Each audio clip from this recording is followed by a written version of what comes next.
ईश्वर पर भरोसा, ईश्वर की प्रार्थना। एक पंडित जी समुद्री जहाज से यात्रा कर रहे थे। रास्ते में एक तूफान आने से जहाज को एक द्वीप के पास लंगर डालना पड़ा। सुबह पता चला कि रात आए तूफान में जहाज में कुछ खराबी आ गई है। जहाज को 1-2 दिन वहीं रोककर उसकी मुरम्मत करनी पड़ेगी।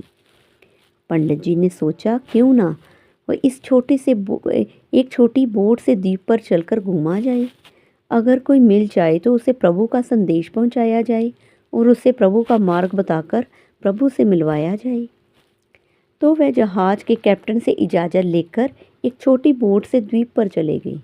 वहाँ इधर उधर घूमते हुए 3 द्वीपवासियों से मिले जो बरसों से उस सूने द्वीप पर रहते थे।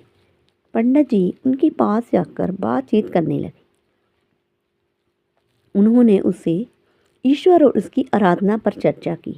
उन्होंने उनसे पूछा, क्या आप ईश्वर को मानते हैं? वे सब बोले, हाँ।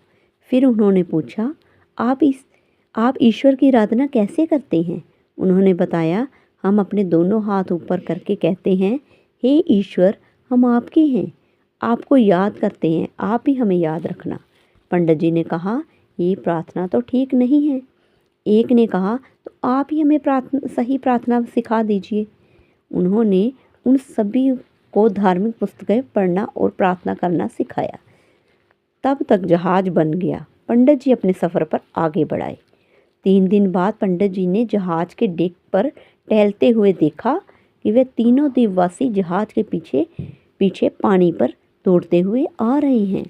उन्होंने हैरान होकर जहाज रुकवाया और उन्हें ऊपर चढ़वाया। फिर उन्होंने इस तरह आने का कारण पूछा।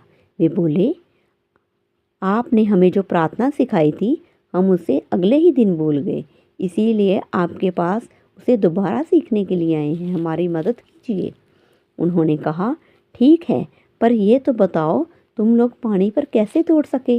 उन्होंने कहा, हम आपके पास जल्दी पहुंचना चाहते थे, तो हमने ईश्वर से विनती करके मदद मांगी और कहा, हे ईश्वर, दौड़ तो हम लेंगे, बस आप हमें गिरने मत देना।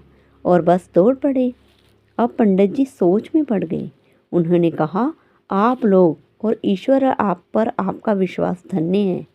आपको अन्य किसी प्रार्थना की आवश्यकता नहीं है। आप पहले की तरह प्रार्थना करते रहें। हे ईश्वर, दौड़ तो हम लेंगे, बस आप हमें गिरने मत देना। अगर आपको ये वीडियो पसंद आई तो लाइक, शेयर एंड कमेंट ज़रूर करें।